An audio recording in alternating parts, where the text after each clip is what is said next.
Shoeless Joe Jackson stands as one of baseball's most iconic and conflicted figures. His legacy is a curious blend of brilliance on the field and the shadows cast by a notorious scandal that rocked the sport.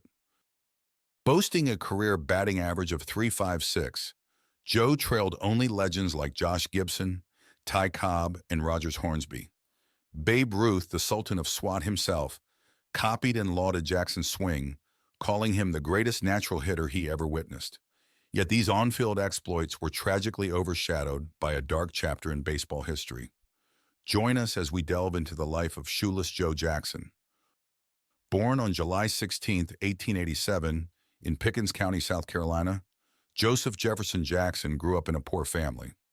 Like many children of his time, he started working in a textile mill at a young age. Jackson was around 6 or 7 when he started working 12-hour shifts. This left Jackson no time for school and was thus illiterate. His inability to read or write probably had a major effect on his career. But it was during his time at the mills when his baseball career began.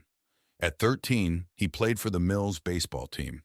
He started as a pitcher, but after breaking an opponent's arm with a fastball, he was moved to the outfield. And soon he moved from one mill team to another as he searched for better pay. Jackson's talent quickly caught the attention of scouts. He joined the minor league team Greenville Spinners of the Carolina League. Playing for the Spinners, Jackson got painful blisters from a new pair of cleats. Forced to improvise, he took to the field without shoes. A heckling fan spotted him, and the now famous nickname, Shoeless Joe, was born. The moniker stuck throughout his career, becoming an inseparable part of his baseball identity. In 1908, he made his major league debut with the Philadelphia Athletics, but still spent most of the next 3 years with the minors. Some said he had difficulty adjusting to city life, while others claimed he suffered from hazing from his teammates. In 1910, the Athletics gave up on him and traded him to Cleveland. It was with the Cleveland Naps, later known as the Indians, and then the Guardians, that his career truly flourished. In his full rookie season in 1911 with the Naps, Jackson had 233 hits, 45 doubles, 19 triples, 83 RBIs, and 41 stolen bases. He also hit a phenomenal .408, but finished second to Cobb's .420. In the next 4 years, he'd finish in the top 10 of MVP voting, including thrice in the top 5. In 1915, Cleveland traded Jackson to the Chicago White Sox, and in 1917, he'd led the team to a World Series championship. Jackson missed most of the 1918 season as World War I forced him to work in a shipyard. In 1919, once more, he led the White Sox to the American League pennant. In the World Series championship of that year, Jackson's career and legacy took a dark turn. The World Series was a best-of-9 series, and the favored White Sox lost to the Cincinnati Reds, 3-5. Soon, rumors of game-fixing spread and later gave birth to the Black Sox scandal. 8 players, including Jackson, were accused of conspiring to throw the World Series. Despite his stellar performance during the series, the cloud of suspicion never lifted. In 1921, a Chicago jury acquitted Jackson and his 7 teammates of wrongdoing.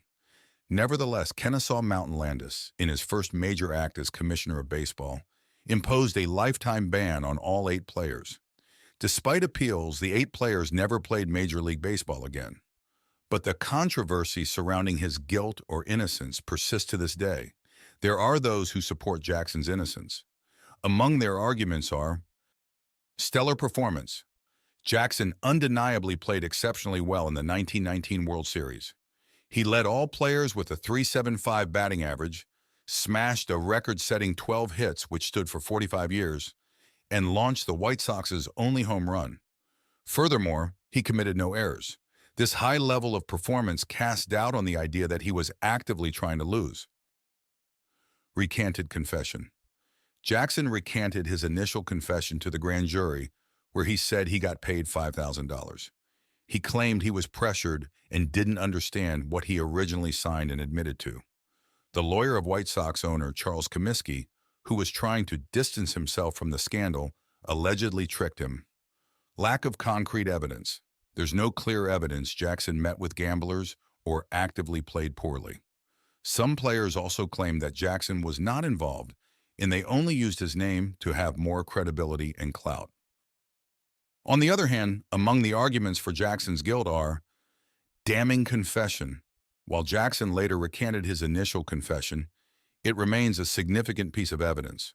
And although he was allegedly manipulated by Comiskey's lawyer, he reportedly admitted to accepting money from the gamblers during his grand jury testimony. Garbage time stats. Much of Jackson's production allegedly came when the team was hopelessly behind and would almost certainly lose. He hit the series' only home run when the White Sox were trailing 5-0 in the final game. Accepted money. In one way or another, $5,000 of the alleged bribe found its way to Jackson. Some claim he took this money voluntarily. Others say he refused to accept it, but a teammate left it on the floor of Jackson's hotel room. Furthermore, Jackson reportedly attempted to return the money later, when the scandal was in danger of blowing up, further fueling speculation about his involvement. Despite the claims and counterclaims in the numerous books and film, both sides continued to declare Jackson's innocence or guilt. Regardless of the arguments, though, Jackson was out of Major League Baseball. After his banishment from baseball, Jackson returned to South Carolina. He ran a successful dry cleaning business and later a liquor store. Despite his ban, his love for the game never waned, and he continued to play semi-professional baseball under pseudonyms.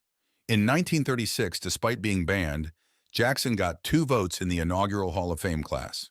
That was the closest he got into the Hall. Throughout the years, Jackson's legacy remains strong. Statues and parks have been constructed in his honor. One of them is a life-size statue of Jackson in Greenville.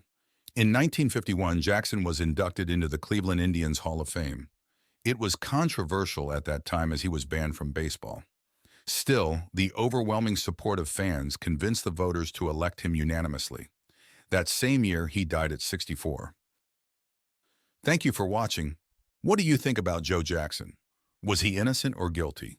Share your thoughts in the comments. Please consider sharing, liking, and subscribing. It helps the channel immensely.